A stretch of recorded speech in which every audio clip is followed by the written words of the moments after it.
저희가 이제 민수기가 끝나고 로마서가 시작이 되었습니다. 시작이 되었는데 이 로마서를 이제 여러분들이 이해하기 위해서는 로마서의 배경에 대해서 이제 잘 아셔야 됩니다.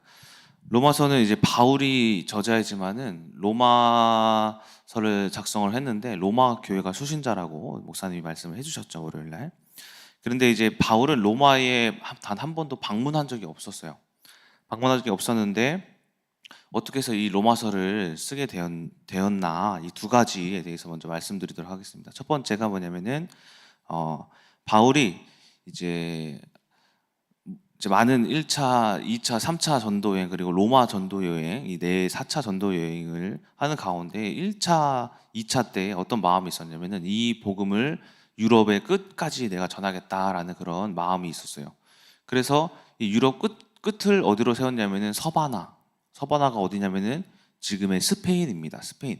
그래서 로마가 유럽의 어떤 좀 아래쪽에 있다면은 그 서쪽으로 지도를 보시면 서쪽 끝에 포르투갈이 맨 끝에 있지만은 그 포르투갈 바로 옆에 이제 스페인이 있습니다. 여기까지 복음을 전하리다라는 그런 마음을 가지고 이제 마음을 가지고 있었는데 뭐가 문제였냐면은 이제 이동 수단이 그 당시 되게 문제였어요. 그래서 바울이 생각을 한 게 뭐냐면은 그나마 가까이 있는 이제 스페인과 가까이 있는 로마에 내가 베이스 캠프를 세워야겠다라는 것을 통하여서 이 첫 번째 목적이 뭐냐면은 스페인에게까지 복음을 전하기 위해서 로마에 나의 베이스 캠프를 세우기 위해 로마에 자신을 알리기 위해 썼다라는 것이 첫 번째 목적입니다. 두 번째 목적이 뭐냐면은 당시 로마 그리스도인들 사이에 문제가 있었어요. 그 문제에 대한 해결책을 내어주기 위해 그 서신을 썼는데 이 문제에도 좀 배경이 있어요. 과거가 있어요. 어떤 문제가 있었냐면은 당시 초창기 이제 유대인들이 로마가 이렇게 지배하던 당시에 유대인들도 이제 마카비 전쟁 이후에 그 로마 안에 어떤 자리를 잡고 있었어요. 유대인들이 잡고 있었는데 이 예수 그리스도 사건 이후에 유대인의 파가 두 파로 이렇게 갈립니다. 첫 번째가 전통 유대인파, 그리고 두 번째가 이제 회심한, 그러니까는 유대 그리스도인파로 이렇게 바뀌는 거예요. 원래 유대인과 이제 그리스도 이후에 그리스도를 믿는 유대인으로 바뀌는 거예요. 근데 이 로마 교회가 이제 어쨌든 그 로마에서 인정을 받고 이렇게 성장하던 그 당시였는데 그 당시 보니까는 그리스도 이후에 유대인들이 싸우는 거예요. 뭐 길거리에서 싸우고 어떤 회당에서 막 싸우고 막 여러 군데서 계속 다툼이 있는 거예요. 어떤 다툼이 있냐? 예수 그리스도가 메시아가 맞다 아니다 이걸로 이렇게 다투는 거예요. 그래서 이 로마 당시 황제였던 이제 클라우디우스라는 이 황제가 어떻게 하냐면은 모든 모든 유대인, 그냥 유대인과 유대 그리스도인들 전부 다 로마에서 내쫓아요. 그래서 그때가 주후 49년경에 다 내쫓습니다. 내쫓고 나니까는 어떤 이들만 남았냐면은 그리스도를 믿는 이방인, 그러니까 이방 그리스도인들만 로마에 남아 있는 거예요. 그러다 보니까 어떤 문제가 생기냐? 유대인들이 이제 다 사라지다 보니까는 그 이방 그리스도인들이 이전에 유대인들이 교회에서 지켰던 절기들을 다 지키지 않는 거예요. 율법도 지키지 않고 뭐 절기도 지키지 않고 뭐 초막절 할례도 지키지도 않고 많은 것들을 지키지도 않는 그런 사태에 이르렀는데 그 당시에도 어쨌든 근데 그 로마 교회가 있었어요. 이방 그리스도인들로 인해서 이제 운영이 되고 있었죠. 그런 가운데 있는데 5년이 지난 이후에 주후 54년에 클라우디우스 황제가 죽습니다. 죽고 나서 이제 유대인 추방법이 사라지고 유대인들이 다시 다 들어와요. 그 유대인들과 유대 그리스도인들이 다 들어와요. 로마에 다시 들어오고 보니까는 이제 유대인들은 별 상관이 없는데 유대 그리스도인들 그 로마 교회 유대 그리스도인들을 보니까는 아무런 율법이 없는 거예요. 어떤 절기도 지키지도 않고 완전 자기 멋대로 막장으로 막 살아가고 있는 거죠. 죄의식도 없고 그런 상태에 지금 이르러 있는 거예요. 그래서 이제는 어떤 문제가 생기냐면은 유대 그리스도인들과 이방 그리스도인들의 사이에 문제가 생기는 거예요. 그 그리스도 교회 안에.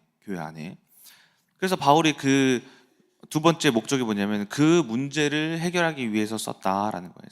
그래서 이방 그리스도인들은 뭐라고 하냐면은 율법을 지키지 않아도 우리 로마 교회를 잘 우리가 지켰고, 그리고 이루어 왔고, 심지어는 어떤 사건과 이제 어떤 사고가 있었어도 우리가 이기고 또 심지어 부흥했다. 로마 교회가 그 당시 또 이방 그리스도인들로 인해서 부흥했거든요. 조금 성장했다. 그러니까 우리가 율법 이런 거 규례를 지키지 않아도 괜찮은 거 아니냐.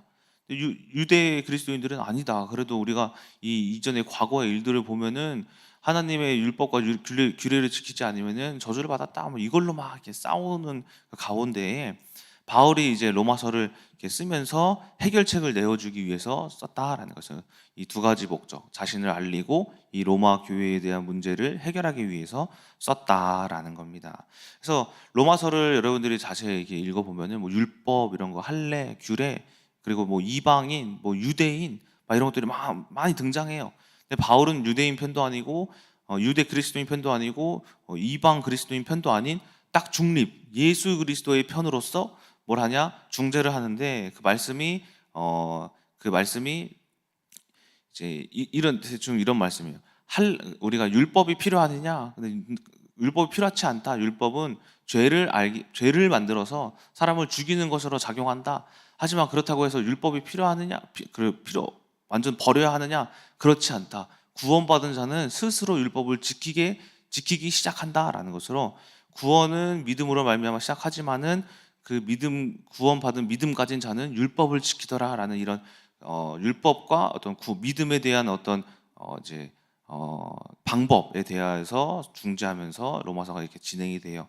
그래서 전체적인 내용이 어떤 이제 그리스도의 사역의 율법과 그 이방인 사이의 관계에 대해서 소개하고 있는 게 이 로마서의 이제 핵심 주제입니다.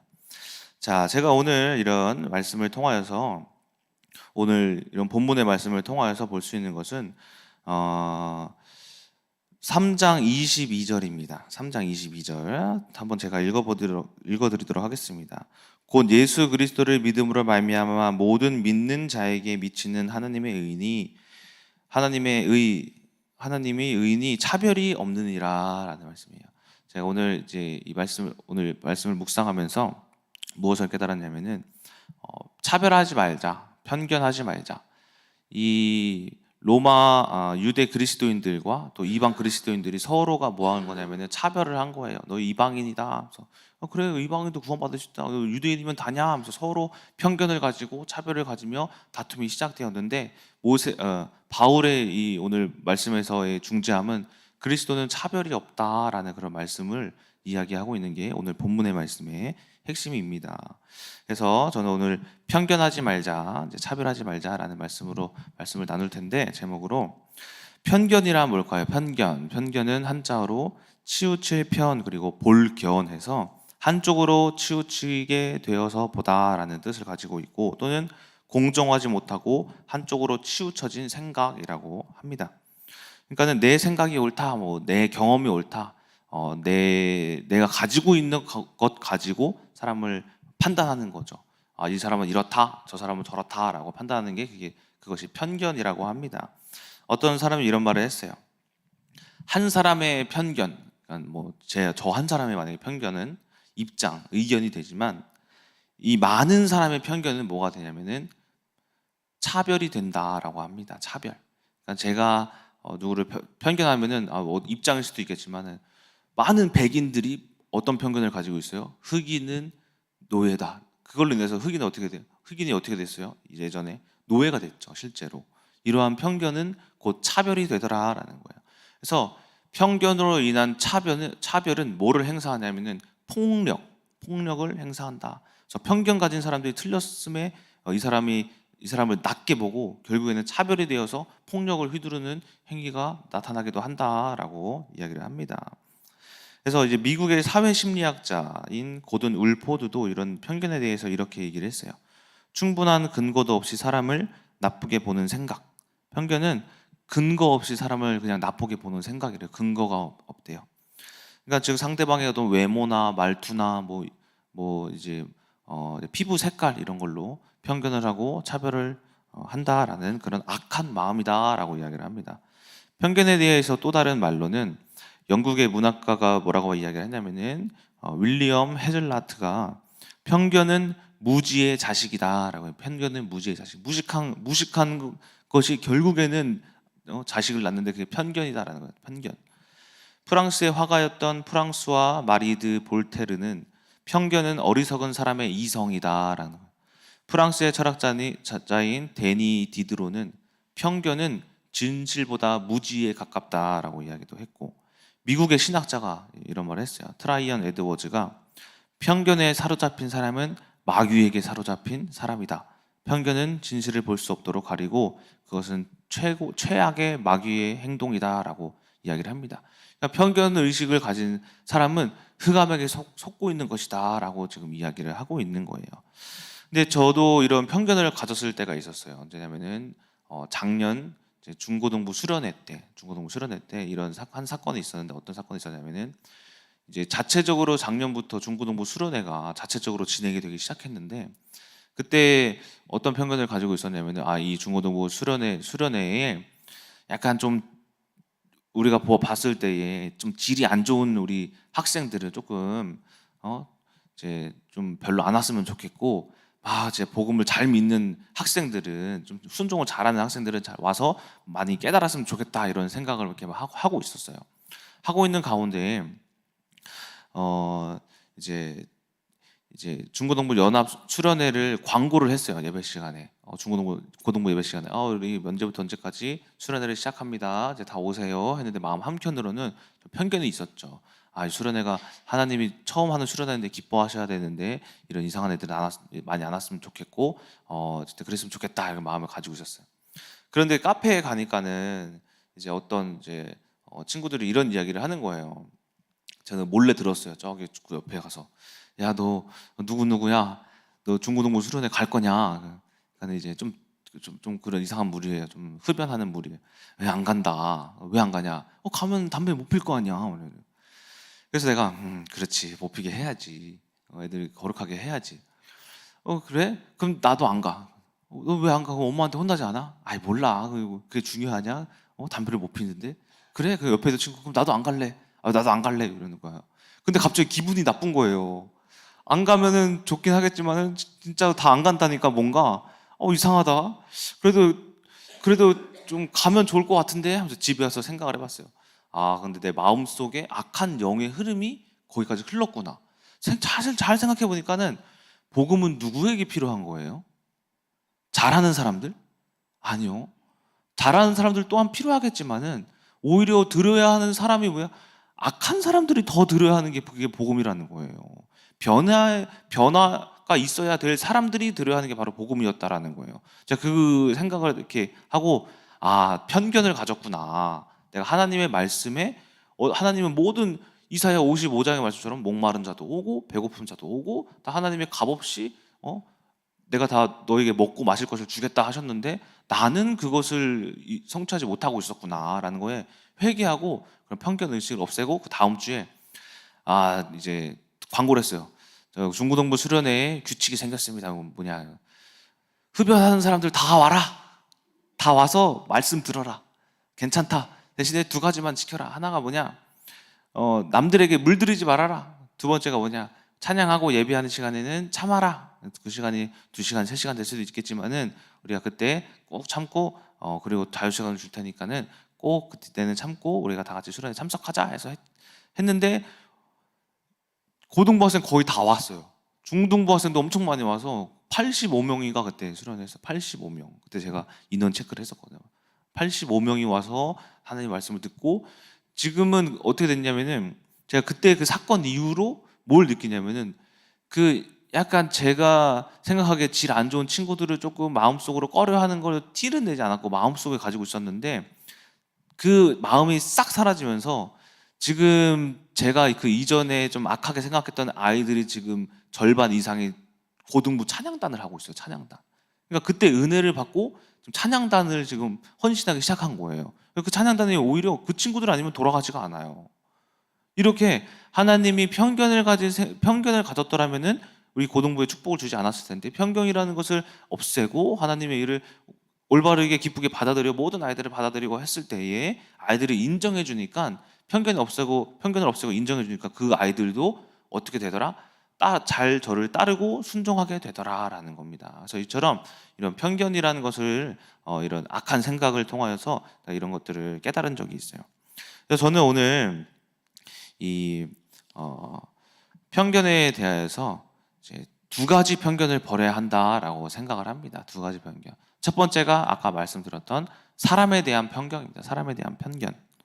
이 방금 말씀드린 이런 이야기와 같이 하나님께서는 다 뭐가 있냐면 계획이 있어요. 계획이 있는데 사람의 생각으로 말미암아 하나님의 사람을 편견한다라는 것은 사람의 저의 육신의 생각으로 말미암아 하나님이 하시고자 하는 일을 내가 스스로 막는 것이 바로 그 편견이라고 생각을 합니다. 제가 또 최근 사건이에요. 이건 최근 사건. 이런 편견을 가진 적이 있어요. 제가 대안학교 체육 수업도 하고 리더스쿨 체육 수업도 이렇게 하잖아요.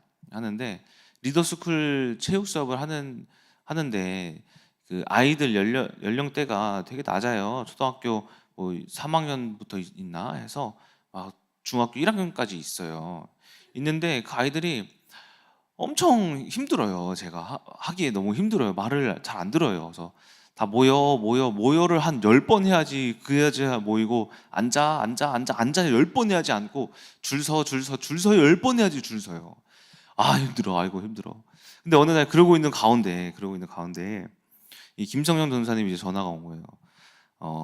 만났었다. 만났어요. 만나서 저한테 하시는 말이 우리 어떤 한 청년 중에 새로운 청년이 있는데 그 청년을 보조교사로 쓰면 어떻냐? 뭐 좋죠. 근데 이 청년이 조금 지적 수준이 조금 낮다. 중학생 정도이다. 고등학생 정도다. 근데 그 친구인데 괜찮겠냐? 안 돼요. 안 돼요. 그 사람 제가 안 그래도 힘들어 죽겠는데 저보고 뭐 그 사람도 케어하라는 소리예요? 안 돼요. 그래서 안 돼요. 왜냐면은 또 제가 돌봐야 될 사람이 늘어나는 것 같잖아요. 그러니까 안 된다고.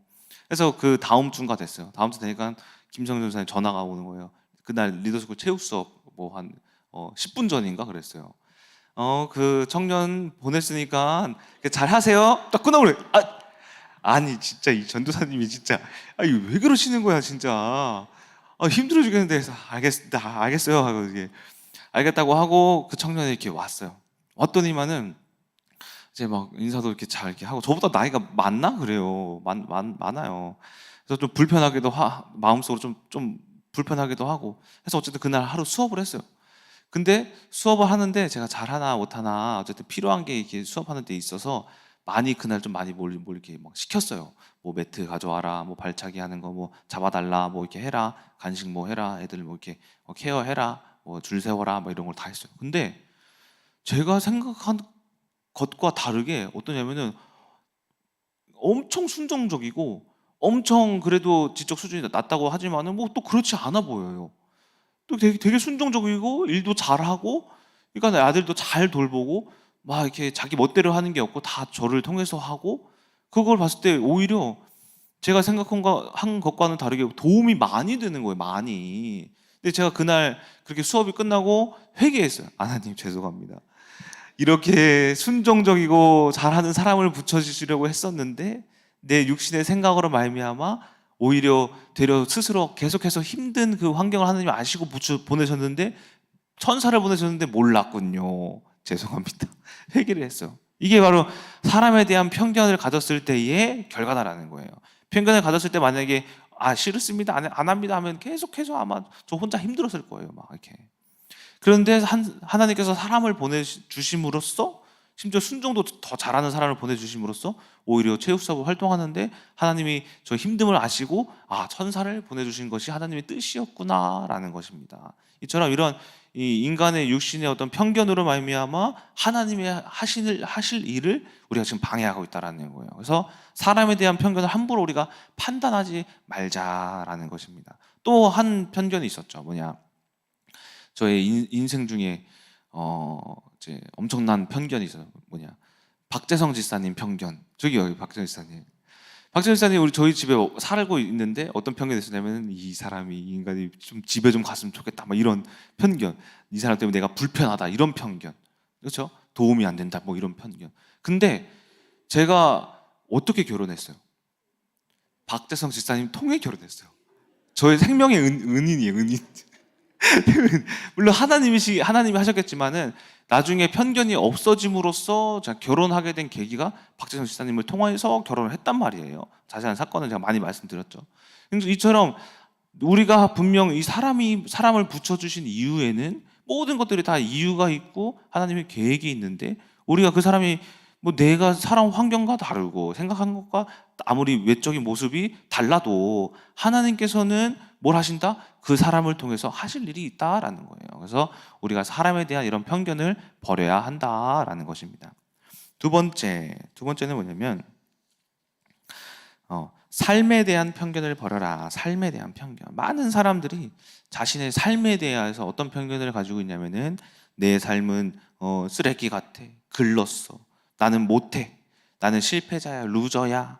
나는 그리고 못생겼어. 나는 행복하지 않아. 라는 어떤 삶에 대한 평가를 해요. 평가. 이 편견인 거예요. 편견. 나만 안 좋아라는. 나만 안 좋아. 그렇죠? 근데 이 삶에 대한 부정적인 편견은 굉장히 위험해요. 왜 위험하냐? 이런 사람은 마치 사울과 같은 미래를 맞이할 수가 있다는 거예요. 사울이 어떤 편견을 가졌냐면은 이제 나는 다윗으로 인해서 망할 거야. 내 왕권은 끝났어. 나는 실패자야. 이스라엘 백성들이 사울은 천천히고 다윗은 만만이다라고 외치는데 나는 이제 다윗의 아래야. 나는 루저야. 이런 생각을 가지기 시작한 거예요. 근데 사울은 어떤 사람이었어요? 사울은 하나님께 기름 부음 받은 자였어요. 기름 부음 받은 자. 그런 놀라운 기름 부음 받은 자인 줄도 모르고 까먹고, 우리도 마찬가지로 하나님을 영접한 자인지도 모르고 까먹고 삶을 어떻게 판단해요? 어떤 편견을 가지고 있어요? 실패자야, 루저야라는 그런 판단을 가지고 있다라는 거예요. 그래서 이 사울이 어떤 일을 행하느냐? 자신의 삶에 대한 그런 편견으로 인하여서 다윗을 어떻게 육신의 생각으로 죽이려 하잖아요. 하나님께서 그를 결국 악하게 보심으로 하나님의 영이 그에게서 떠나고 결국에는 그가 어떻게 죽냐? 전쟁에서 자살해 죽어요. 전쟁에 패배하고 자살해 죽습니다. 자, 이런 안 좋은 끝을 맺게 돼요. 이처럼 삶에 대한 악한 판단은 어떤 일을 행사하느냐? 스스로가 그 삶을 해결하려고 해요. 이게 삶에 대한 편견을 가진 사람의 결과인 거예요. 제가 그랬잖아요. 저도 제 삶을 보니까는 어느 날 갑자기 이 세상이 보이는 거예요. 막 이 세상을 보니까는 나는 경제적으로 어렵고 또 이 루저 같은 삶을 사는데, 어떤 삶을 사는 제 차를 보니까는 대한민국에서 가장 싼 차 뭐예요? 모닝 타고 있고, 집도 뭐 좋은 집도 아니고, 또 월급도 최저임금의 절반도 그 당시 못 미치는 월급을 받고 있고, 생각해 보니까는 왜 그런가 보니까 내가 신학의 길을 가기 때문이 아닌가? 라는 생각이 막 들어오는 거예요. 어떤 편견이. 이것 때문에 그렇다 해서 루저를 벗어나야겠다 싶어가지고 뭐 했어요? 주식을 했잖아요. 주식. 어떻게 됐게요? 더 루저가 됐어요. 더 루저가 돼가지고 그때 깨달아서 내 삶은 쓰레기 같은 삶이 아니었구나. 루저가 아니었구나. 하나님 죄송합니다. 이러한 삶에 대한 편견으로 한번 내 육신의 생각으로 해결해 보려고 했을 때 어떤 결과가 나요? 사울과 같은 결과가 났다라는 거예요. 사울과 같은 결과. 자, 이처럼 하나님께서는 어떠한 언제 우리들에게 역사하시느냐, 우리들의 삶을 언제 바꿔주시느냐, 우리들에게 각자 주어진 삶이 있다라는 거예요. 제 삶과 여러분들의 삶, 각자 한 사람 한 사람의 삶이 다 달라요. 하나님께서는 각자 주어진 삶을 기쁘게 살아갈 때 그 삶을 바꿔주신다라는 거예요.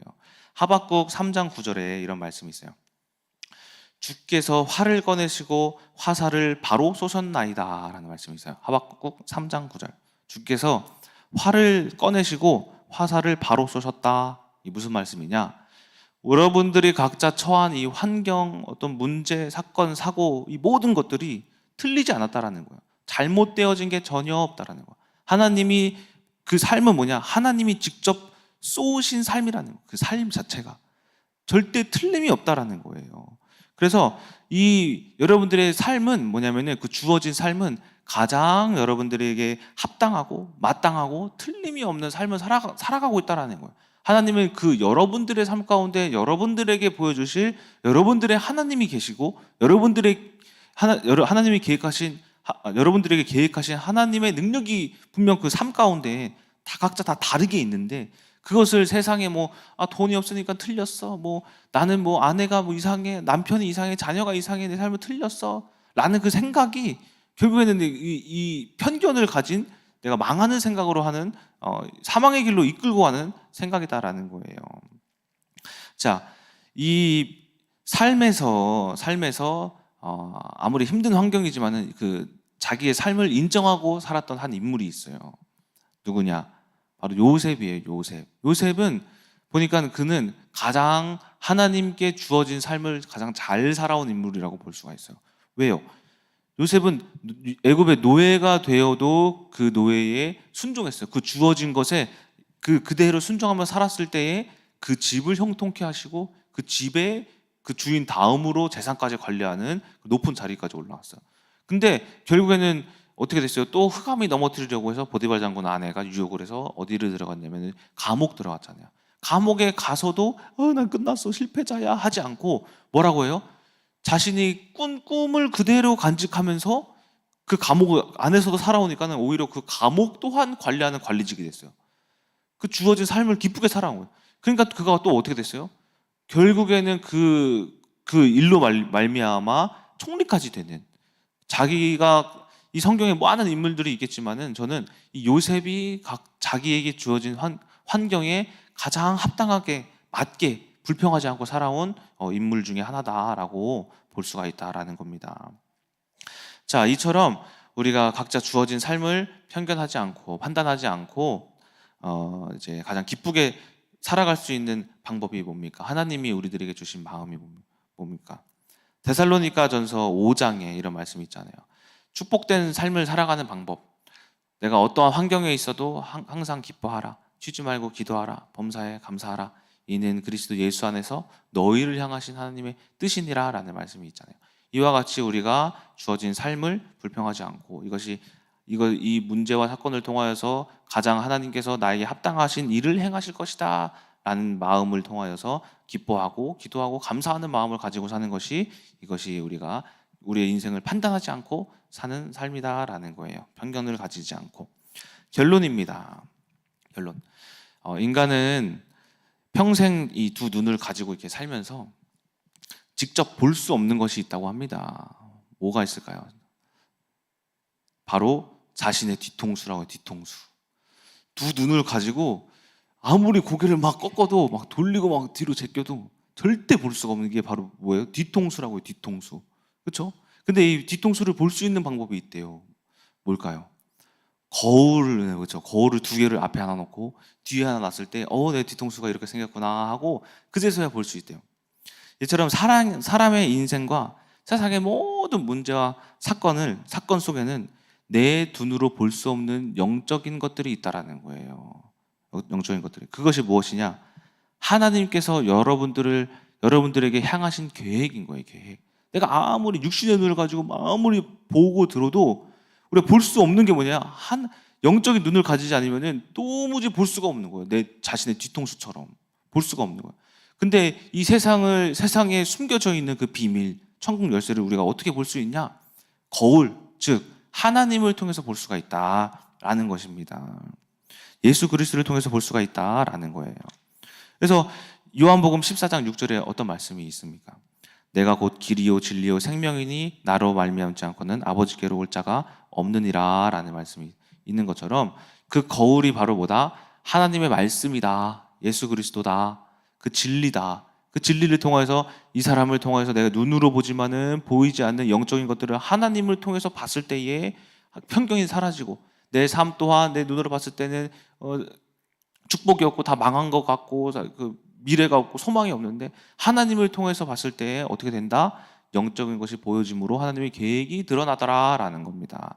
자, 이처럼 이 말씀과 같이 우리가 이제 편견을 가지고 살아갈 때에 사람에 대한 그 편견을 내가 내 두 눈으로 또 내 지식으로 평가해서 판단하지 말고 또 내 삶도 마찬가지로 내가 살아온 환경과 다르다고 또 내 세상과 나를 빗대어 보았을 때 나는 루저 인생이다, 실패자 인생이다라고 편견을 가지어 바라보지 않고 그 안에 숨겨진 거울처럼 거울 되시는 하나님, 거울 되시는 예수님, 거울 되시는 하나님의 말씀과 같이 우리가 그것을 이 사람과 환경을 거울로 빗대어 볼 때, 하나님을 빗대어 볼 때, 또 하나님의 말씀을 가지고 봤을 때에 보여지는 하나님의 계획을 우리가 여러분들 말씀을 통하여서 찾고 깨닫고, 또한 오늘 하루도 내 마음속에 편견을 가지지 않고 내 남편을 바라볼 때, 또 아내를 바라볼 때, 자녀를 바라볼 때, 오늘 하루도 살아가는데 문제가 있을 수도 있어요. 그 문제를 바라볼 때 하나님의 말씀을 가지고 바라보시는 여러분 되시길 주님의 이름으로 소망합니다. 기도하고 마치겠습니다. 사랑의 하나님, 오늘 이 편견에 대한 말씀을 통하여서 말씀을 나누었습니다. 우리가 사람을 바라볼 때 하나님이 분명 이 사람을 통해서 저에게 계획하신 많은 일들이 있사온데 우리가 편견을 통하여서 그 일을 내 스스로가 맡고 있다고 아버지 하나님 배웠습니다. 우리가 이 편견을, 흑암을 우리가 예수 그리스도의 보혈의 피로 말미암아 꺾어주셔서 사람을 통하여서 하나님이 하실 일을 우리가 바로 보게 하여 주시옵시고, 또한 내 삶도 실패자가 아니고 루저가 아니고 망할 인생이 아니다라는 것을 하나님의 말씀을 통하여서 우리가 비추어 봤을 때에 하나님의 놀라운 계획이 숨어 있는 것을 잘 우리가 보고 듣고 깨닫는 우리 큰나무교회 성도님들 될 수 있도록 주께서 인도하여 주시옵소서. 오늘 하루도 승리하여 주실 줄 믿사오며 살아계신 예수 그리스도의 이름으로 기도드렸습니다. 아멘.